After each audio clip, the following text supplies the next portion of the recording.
जी हाँ, अब हम याद करेंगे विद्युत द्विध्रुव के कारण विद्युत क्षेत्र। ठीक है, अब विद्युत द्विध्रुव के कारण जो विद्युत क्षेत्र होता है वो कैसे अपन याद कर सकते हैं। सपोज कि आपके पास एक विद्युत द्विध्रुव हो गया प्लस क्यू माइनस क्यू, और यहाँ पर हो गया आपके पास एक बिंदु O। अगर इन दोनों को मिलाने वाली लाइन को अगर मैं आगे एक्सटेंड करता हूँ तो इसको बोलूंगा मैं अक्ष। ठीक है, और इसके मध्य बिंदु से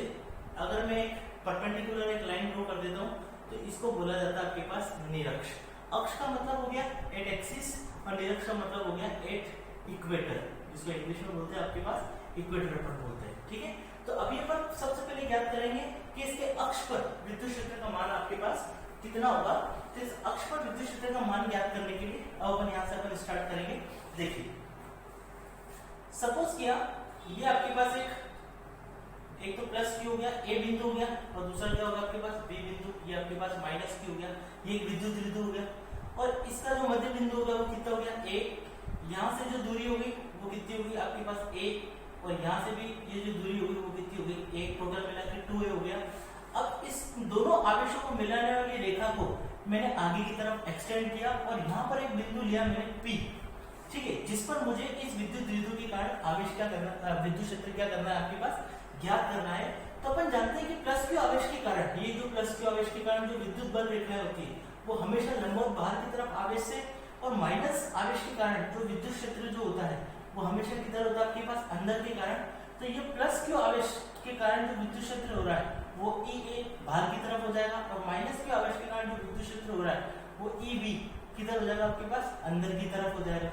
अब किसी भी आवेश के कारण किसी पॉइंट पर विद्युत आवेश ज्ञात करने के लिए उस आवेश से उस पॉइंट की दूरी अपने को ज्ञात करना आवश्यक है। तो मान लें कि P बिंदु की विद्युत द्विध्रुव के मध्य बिंदु से जो दूरी होगी वो कितनी होगी आपके पास capital R, sorry small r हो गई। तो A बिंदु से इसकी दूरी कितनी हो जाएगी, क्योंकि ये टोटल A R है और ये A है, तो यहाँ से A बिंदु से इसकी दूरी हो जाएगी आपके पास R माइनस A, और B बिंदु से दूरी कितनी हो जाएगी R ऑलरेडी है और A और जोड़ लूंगा, तो B बिंदु से दूरी मतलब माइनस क्यू आवेश से दूरी कितनी हो जाएगी आपके पास R प्लस A हो जाएगी। ठीक है, अब अपन ने देखा कि एक से अधिक आवेशों के कारण यदि मुझे विद्युत क्षेत्र या विद्युत बल का मान ज्ञात करना है तो मैं यहाँ पर अध्यारोपण के सिद्धांत का उपयोग करूंगा। तो अध्यारोपण के सिद्धांत से अपन क्या ज्ञात करेंगे, परिणामी विद्युत क्षेत्र EP बराबर कितना हो जाएगा EA वेक्टर, मतलब A बिंदु पर उपस्थित आवेश के कारण और B बिंदु पर उपस्थित आवेश के कारण विद्युत क्षेत्र के सदिश योग भी क्या हो जाएगा आपके पास बराबर हो जाएगा। ठीक है, अब यहाँ से आप देखोगे कि EP वेक्टर जो हो गया, EP वेक्टर जिसको अपन बोल सकते हैं, क्योंकि दोनों की दिशा क्या होगी एक दूसरे के विपरीत है, तो इस कंडीशन में आप EP इक्वल टू किसे लिख सकते हो आप K Q, वो भी प्लस का Q, K प्लस का Q अपॉन दूरी कितनी होगी A बिंदु से R माइनस A का होल स्क्वायर, तो R माइनस A का होल स्क्वायर प्लस B बिंदु पर आवेश कौन सा माइनस Q, तो K माइनस Q, और ये हो जाएगा R प्लस A का कितना होगा होल स्क्वायर, क्योंकि B बिंदु से जो P बिंदु की जो दूरी है वो R प्लस A का होल स्क्वायर है। तो यहाँ पे जो EP हो जाएगा वो कितना हो जाएगा KQ अपॉन कितना हो जाएगा आपके पास R माइनस A का whole square plus minus minus ये हो जाएगा KQ upon R plus A का कितना हो जाएगा आपके पास होल स्क्वायर। तो ये आपके पास वैल्यू आ जाएगी। ठीक है, अब यहाँ से P बिंदु पर विद्युत क्षेत्र ज्ञात करने के लिए अपन क्या करेंगे, क्योंकि KQ दोनों में कॉमन है तो ये KQ आपके पास बाहर आ जाएगा। तो जैसे ही बाहर आएगा अंदर बचेगा आपके पास R माइनस A का whole square minus 1 upon R plus A का कितना होगा आपके पास होल स्क्वायर। अब चूंकि यहाँ पर ये आ चुका था, अब यहाँ पे क्या लेना है आपके पास एलसीएम लेना है आपके पास, तो ये आपके पास एलसीएम लिया, तो एलसीएम लेते ही आपके पास पता लगा कि EP बराबर कितना हो गया आपके पास, EP बराबर हो गया ये आपके पास हो गया KQ। यहाँ पर आपने एलसीएम लिया तो एलसीएम क्या आएगा आपके पास R माइनस A का होल स्क्वायर और R प्लस A का कितना होगा आपके पास होल स्क्वायर। ठीक है, और यहाँ पे हो जाएगा, अब देखो R माइनस A का होल स्क्वायर है तो यहाँ पर आपके पास आ जाएगा R प्लस A का होल स्क्वायर माइनस ये हो जाएगा R माइनस A का कितना होगा आपके पास होल स्क्वायर। ठीक है, ये आपके पास हो। अब देखो यहाँ पे दो आइडेंटिटी लगती है, एक तो हो गया A प्लस B का होल स्क्वायर, ठीक है, A प्लस B का होल स्क्वायर, और यहाँ पे हो गया A माइनस B का होल स्क्वायर, और ये हो गया A plus B into A minus B का। तो दो प्रकार की तीन आइडेंटिटी लग रही है यहाँ पर। तो यहाँ पे अपन देखेंगे EP बराबर हो गया KQ, ये अपने खोला R square plus A square plus का 2RA, और ये हो जाएगा आपके पास माइनस का R square plus A square minus का 2r a अपॉन ये हो जाएगा a plus B into A minus B, तो ये हो जाएगा r plus A upon r minus A का कितना होगा स्क्वायर, दोनों का मैंने क्या ले लिया आपके पास कॉमन ले लिया। अब यहाँ पे अपन माइनस ओपन करेंगे, ब्रैकेट ओपन करेंगे, तो ये होगा के क्यू, यहाँ से आपके पास आएगा R square plus A square plus 2ra, minus जब अंदर जाएगा तो सारे साइन चेंज कर देगा, तो minus R square minus A square plus का 2ra, और यहाँ पे a plus B into A minus B हो जाएगा आर स्क्वायर माइनस कितना होगा ए स्क्वायर का कितना होगा आपके पास होल स्क्वायर, ये आपके पास वैल्यू होगी। ठीक है, अब यहाँ पे क्या क्या कैंसिल हो रहा है, आर स्क्वायर से R square cancel, A square से ए स्क्वायर कैंसिल, तो फाइनली आपके पास जो ईपी बचेगा, मतलब पी पॉइंट पर जो परिणामी विद्युत क्षेत्र आएगा वो आएगा के क्यू, 2ra भी प्लस का है और इधर भी 2ra प्लस का हो गया, तो फाइनली आपके पास जो आंसर आ गया वो हो गया आपके पास 4ra upon R square minus A square का कितना होगा आपके पास होल स्क्वायर। ठीक है, तो यहाँ पे फॉर्मूला लगा a प्लस बी का होल स्क्वायर, यहाँ पे फॉर्मूला लगा a माइनस बी का होल स्क्वायर, और यहाँ पे फॉर्मूला लगा a plus B into A minus B is equal to कितना होगा a square minus B square, और स्क्वायर दोनों का मैंने पहले से क्या लिया हुआ था आपके पास कॉमन लिया हुआ था। ठीक है, अब आप देखेंगे यहाँ पर कि P पॉइंट पर विद्युत क्षेत्र कितना आएगा। ठीक है, अब इसको थोड़ा सा मैं तोड़ मरोड़ के लिखता हूँ, कैसे कि इस 4 को लिखता हूँ 2 इंटू 2 से, तो ये हो गया आपके पास 2a, और a को 2 आपके पास बचता है इसमें से, तो उस 2 को मैंने बाहर लिख लिया, 2 2 से 4a और एक r यहाँ पे लिख दिया अपॉन, ये हो गया r माइनस ए स्क्वायर का कितना होगा होल स्क्वायर। ठीक है, अब आपने जानते हो कि q इंटू 2a क्या होता है आपके पास, q इंटू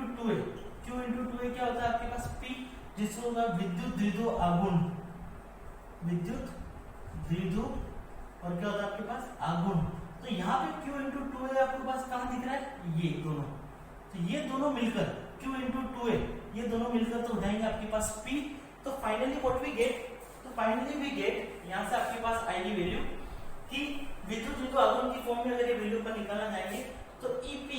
बराबर आ जाएगा आपके पास, यहाँ से अपन मैं नीचे कर रहा हूँ कि EP बराबर आ जाएगा k सॉरी 2k, और q इंटू 2a कितना होगा p, और ये आपके पास r आपके पास बाहर आ गया upon r square minus A square का कितना होगा आपके पास होल स्क्वायर। ठीक है, तो आपके पास 2kp upon r square minus A square का क्या होगा आपके पास होल स्क्वायर, एक ये फॉर्मूला आता है यहाँ पर। अगर यहाँ पर अगर इसको वेक्टर की फॉर्म में देखें तो भी अपन देख सकते हैं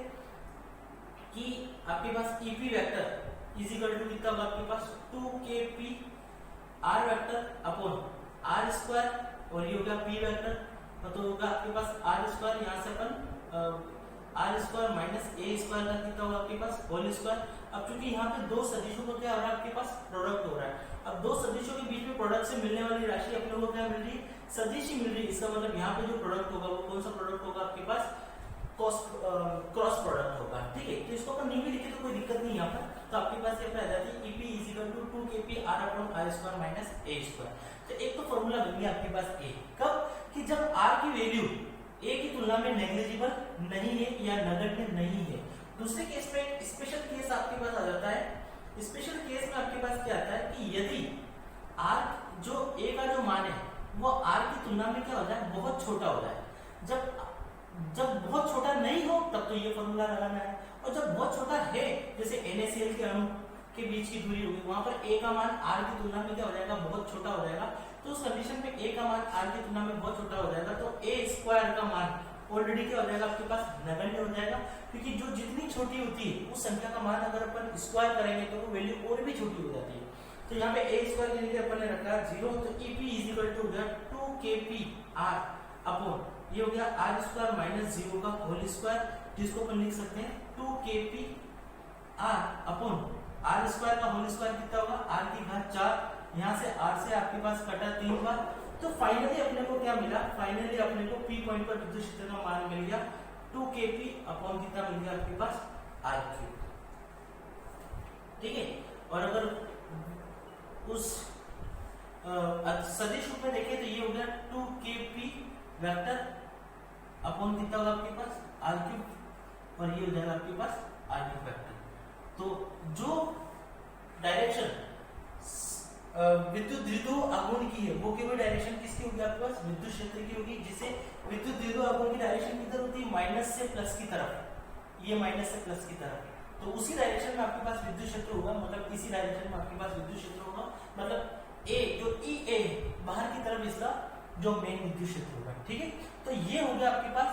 अक्ष पर विद्युत क्षेत्र, ठीक है। किसी द्विध्रुव के कारण r दूरी पर स्थित किसी बिंदु P पर, मतलब उसके अक्ष पर अपने को विद्युत क्षेत्र का मान का फॉर्मूला अपने को पता लग गया, 2kP/r3। r किस स्थिति में, जब a का मान r की तुलना में नगण्य हो, अगर न हो तो उस स्थिति में फिर इस फॉर्मूले का यूज किया जाता है। तो अब अपन अगली स्टेप की तरफ बढ़ेंगे, निरक्ष पर, ठीक है। तो अभी अपन याद करते हैं। जी हाँ, अब हम देखेंगे विद्युत द्विध्रुव के कारण विद्युत क्षेत्र। पहले अपन देख चुके हैं कि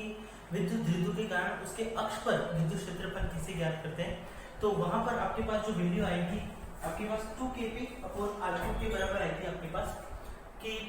अब इसके निरक्ष पर अपन ज्ञात करना चाह रहे हैं। तो निरक्ष पर अपन देखेंगे कि एक विद्युत द्विध्रुव होगा आपके पास ए पर रखा हुआ है प्लस क्यू, बी पर रखा हुआ है माइनस क्यू, ये इसका मध्य बिंदु हो गया, और मध्य बिंदु से ए बिंदु की प्लस क्यू की जो दूरी होगी ए और माइनस क्यू की दूरी होगी ए, तो टोटल दूरी होगी आपके पास 2a होगी।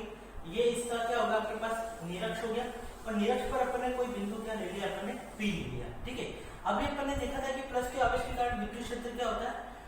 दोनों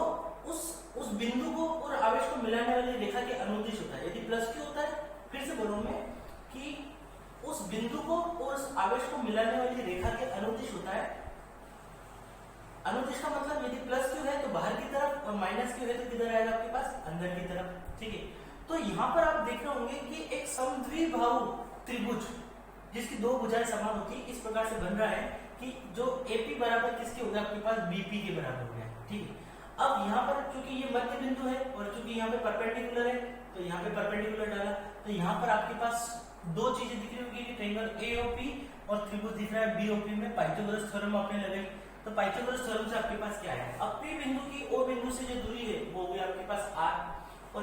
ये जो दूरी होगी आपके पास a, तो AP आप पाइथागोरस थ्योरम से निकाल सकते हो, वो कितना आ गया आपके पास r² + a² की घात कितनी होगी आपके पास 1/2, या फिर क्या हो गया √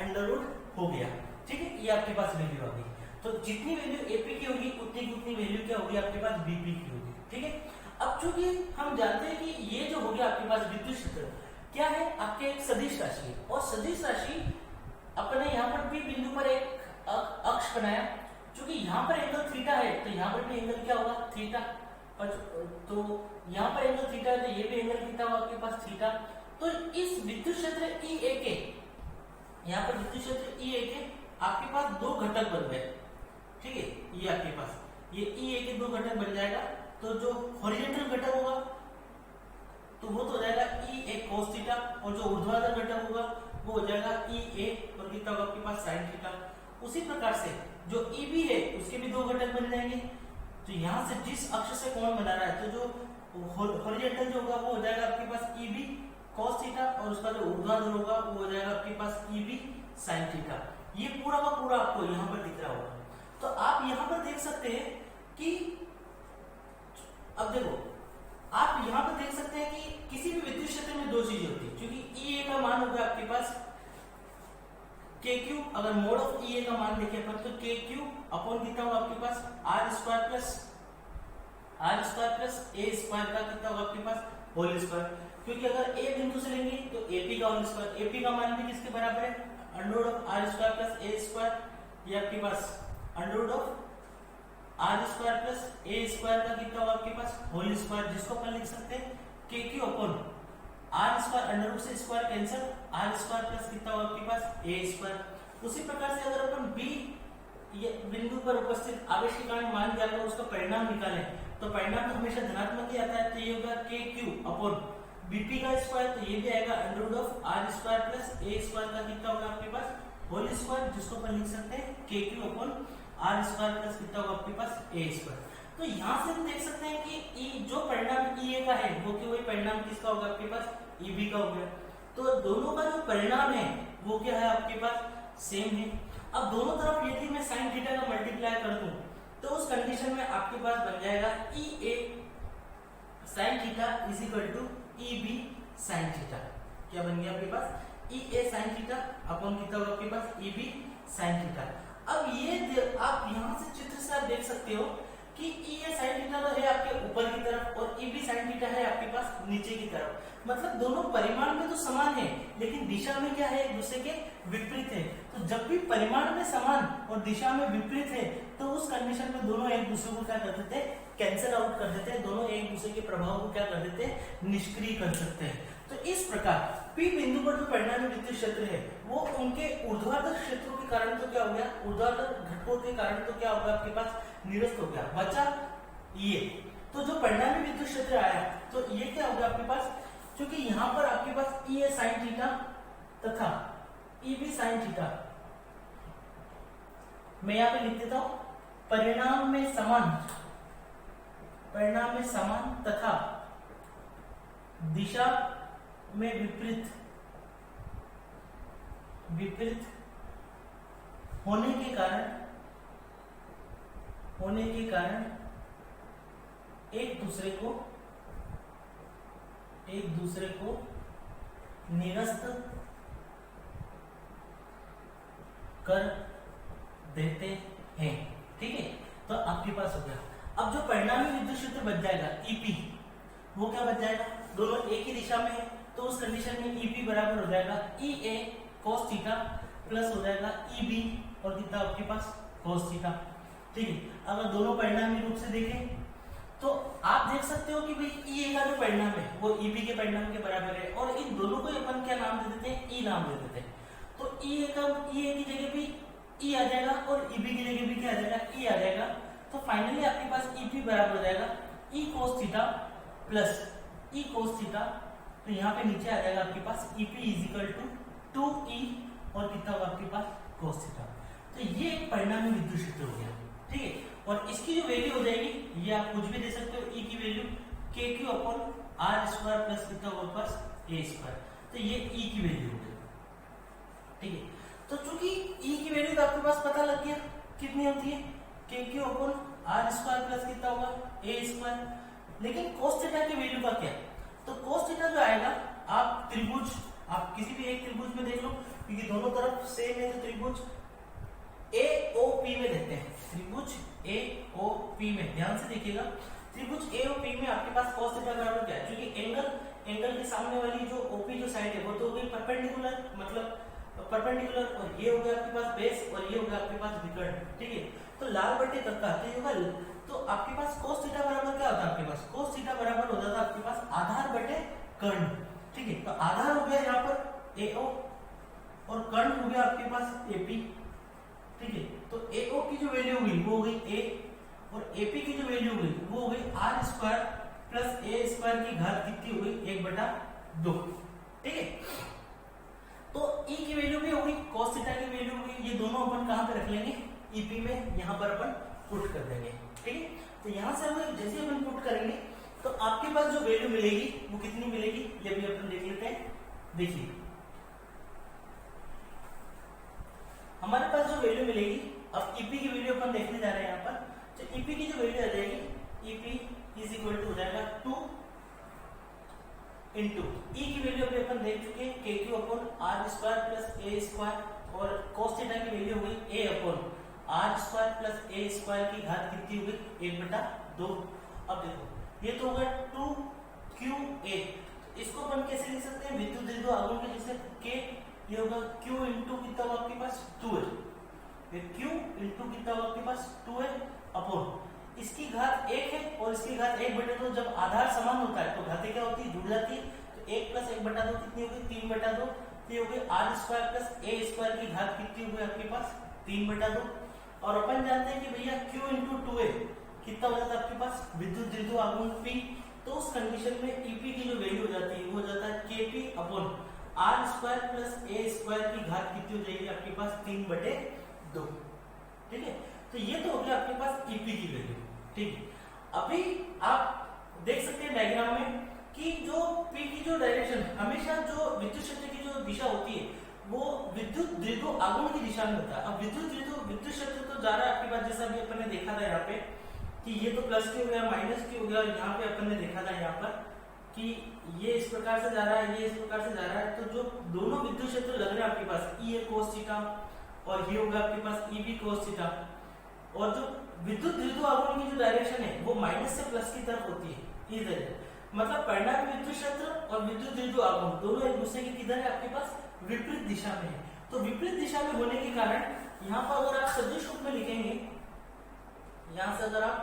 सदिश रूप में अगर आप लिखेंगे तो सदिश रूप में जो वैल्यू आ जाएगी EP vector is equal to KP vector upon R square plus A square की घात 3/2, और ये हो जाएगा आपके पास आर कैप। लेकिन ये आर कैप क्या आएगा, माइनस का आएगा। क्यों? क्योंकि परिणामी विद्युत क्षेत्र की दिशा जो है वो विद्युत द्विध्रुव की दिशा की क्या होगी, विपरीत है, इस वजह से यहाँ पे क्या आएगा, माइनस, और परिणामी रूप में तो ये होगा इसे। ठीक है, अब यहाँ पर एक स्पेशल केस आ जाता है। स्पेशल केस आपके पास क्या आ जाता है, वही अब ये जो ईपी इज इक्वल टू अभी अपन ने निकाला कि EP is equal to minus का KP vector upon R square plus A square की घात 3/2 आर के लिया, EP is equal to KP upon R square plus A square की घात 3/2। ये कब आता है कि जब आर का मान या फिर ए का मान आर की तुलना में नगण्य न हो। ठीक है, तब अगर नगण्य हो तब क्या होगा, तो यहाँ पे अभी अपन ने एक ये दे देते हैं आपके पास, स्पेशल केस अपन लगा देते हैं। स्पेशल केस में आपके पास क्या आ जाएगा कि यदि आर का मान, यदि ए का मान आर की तुलना में क्या हो, नगण्य हो, तो उस कंडीशन में आपके पास ए स्क्वायर जो हो जाता है वो क्या हो जाता है, नगण्य हो जाता है। तो इस समीकरण से अपने को क्या दिखेगा, इस समीकरण से दिखेगा कि EP vector EP is equal to कितना होगा आपके पास, केपी अपॉन ये हो जाएगा आपके पास आर स्क्वायर प्लस 0 का होल, आर स्क्वायर प्लस 0 की पावर कितनी होगी, 3/2। तो यहाँ पे ईपी का जो मान हो जाएगा तो ये हो जाएगा केपी अपॉन ये हो जाएगा आर स्क्वायर इंटू 3/2, 2 से 2 आपके पास कैंसिल, तो ईपी बराबर हो जाएगा आपके पास केपी अपॉन कितना होगा, आर क्यूब, वो भी किस पर आएगा आपके पास, निरक्ष पर। ठीक है, ये आएगा आपके पास निरक्ष पर। अब अपन अक्ष पर, चूंकि अक्ष पर अपन पहले देख चुके हैं, पी पॉइंट पर अगर अपन अक्ष पर जो मान निकालते हैं, अक्ष पर जो वैल्यू है वो कितनी होगी, 2kp अपॉन कितना होगा आपके पास, आर क्यूब। ठीक है, तो यहाँ पे अगर इन दोनों का रेशियो निकाले अपन, ई अक्ष बटे ई निरक्ष, ये अपन यहाँ पे करते हैं, तो ये आपके पास वैल्यू हो जाएगी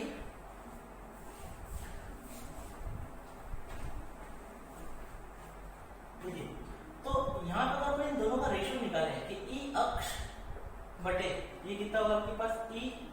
निरक्ष। तो ई अक्ष की वैल्यू हो गई 2kp अपॉन आर क्यूब, और ई निरक्ष की वैल्यू हो गई kp अपॉन कितना होगा आपके पास, आर क्यूब। तो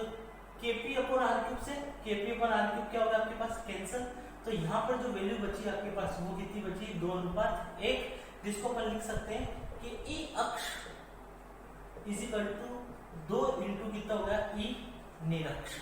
इसका मतलब क्या हो गया कि मध्य बिंदु से r दूरी पर स्थित किसी बिंदु P की निरक्ष पर विद्युत क्षेत्र का दुगना उसी दूरी पर अक्ष पर विद्युत क्षेत्र के मान की क्या होता है आपके पास, बराबर होता है। ठीक है, तो ये अपन ने पढ़ा विद्युत द्विध्रुव के कारण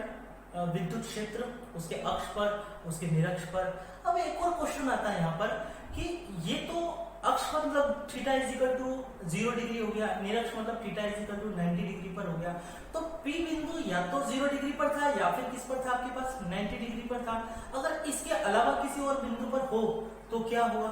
ठीक है, तो जनरली इसके लिए भी अपने पास फॉर्मूला है, ये भी अपन जब न्यूमेरिकल करेंगे तब मैं आपको इसके बारे में डिटेल में बताऊंगा। ठीक है, तो आज इस वीडियो में इतना ही, थैंक यू।